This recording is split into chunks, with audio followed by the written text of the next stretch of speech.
Yeah, thanks, Ceann Comhairle. I think, Minister, clearly the cat is out of the bag now, and what we have is an absolute open crisis. It isn't, as Deputy OD said, unexpected.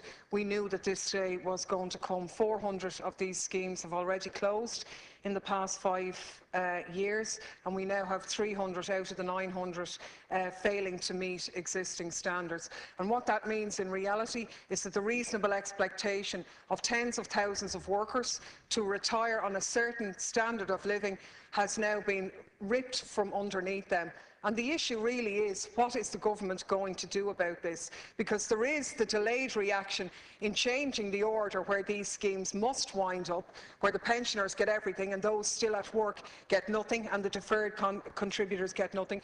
But there are also many pension schemes which I think are using the present crisis to get out of their own existing commitments, to my mind, and I'll just list a few of them.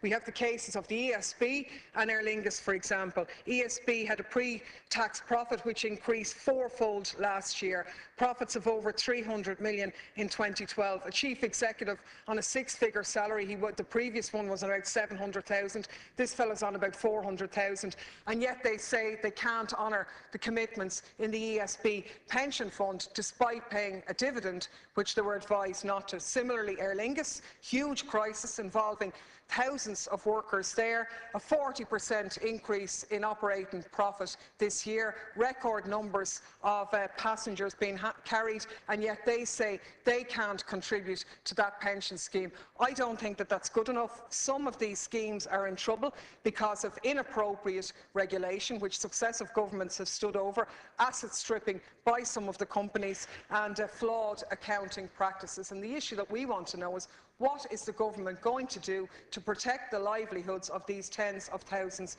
of pensioners? Thank you very much, Deputy Daly. Minister Shatter, you have 4 minutes. Well, firstly, I want to say to Deputy OD, as I understand it, the Minister for Social Protection had another commitment well before this matter was put down, and that's the only reason she isn't here and while I'm here. And insofar as I don't answer some issues raised, I'll ensure that she's aware of what the Deputy has raised. I want to thank both deputies for raising what is an important issue for many people. The persistent funding difficulties of defined benefit schemes due to increasing life expectancy and the financial downturn have been well recognised, and employers, unions and trustees have been making strenuous efforts to protect the viability of their schemes, and many measures have been introduced to support these efforts. The funding standard for defined benefit schemes was suspended in 2008, following the downturn in the financial market, to give the trustees and sponsoring employees adequate time to assess their schemes and consider a response to improve the funding position.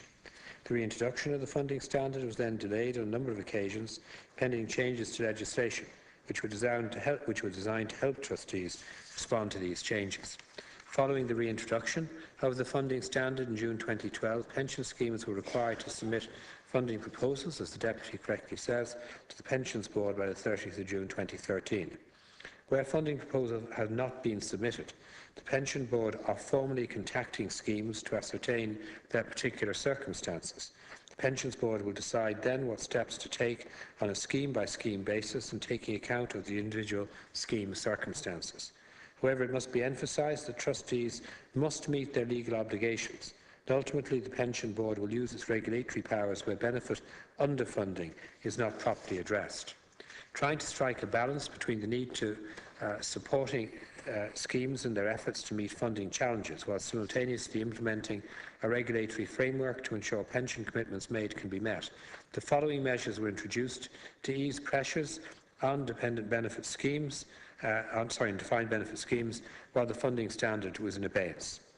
Firstly, significant legislative changes in the Social Welfare and Pensions Act in 2009 allowed for the restructuring of underfunded schemes by removing the priority given to post-retirement increases for pensioners to ensure a more equitable distribution of assets in the event of the wind-up of a defined benefit scheme.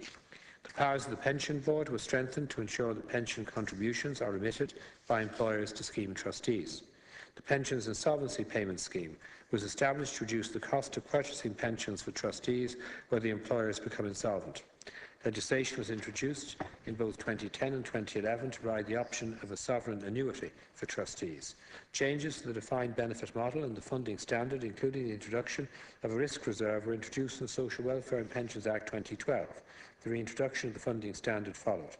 More recently, my colleague, the Minister for Social Protection, announced a number of regulatory changes to assist defined benefit schemes as they prepared funding proposals.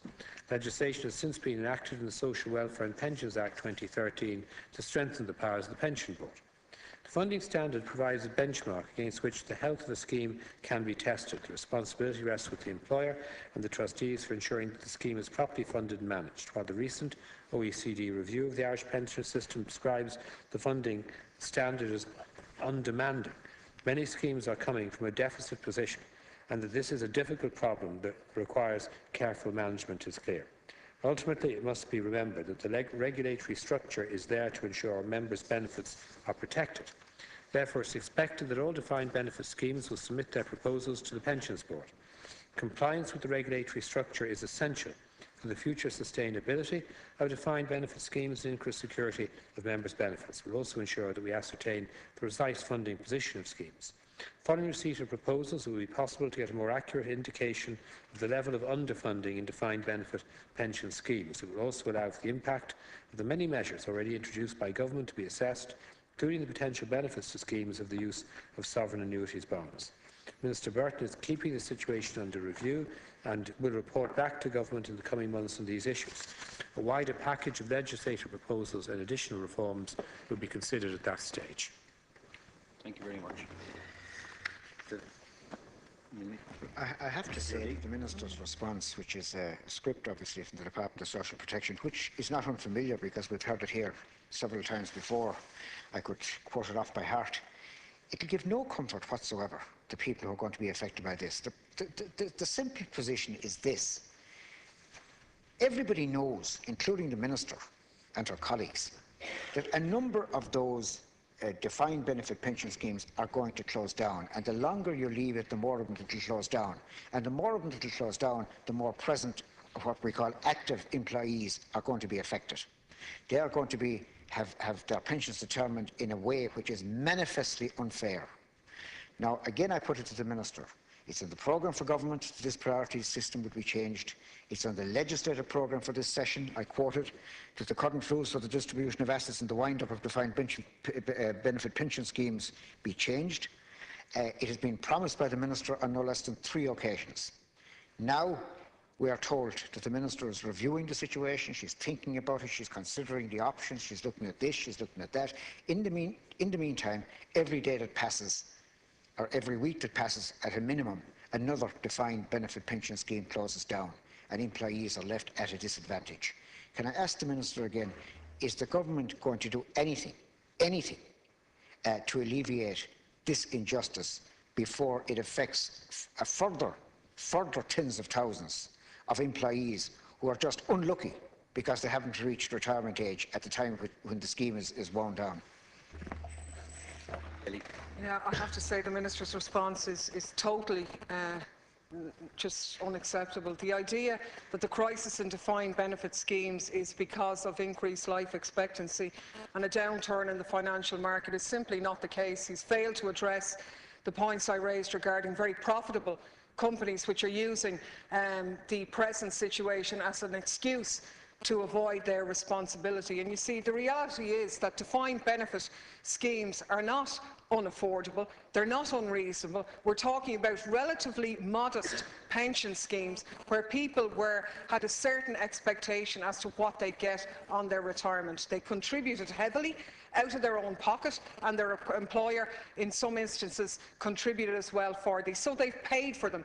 And unless the government acts, they are going to get nothing. People presently in work, some who've worked 20, 30, 40 years, are being told by deputies and ministers who can get a pension, and quite a gilt-edged one, after 20 years, that this government is going to do nothing. And it simply isn't good enough. We've had TSB, the Abbey Theatre, AIB now being ordered that they will close, and 300 others on the edge. What we want to know is, what is the government going to do to deal with this situation? It's unacceptable. Pensions are in reality deferred wages that have been earned by workers. They shouldn't be gambled and left open in this way, and the government and the minister have a responsibility to address it sooner rather than later.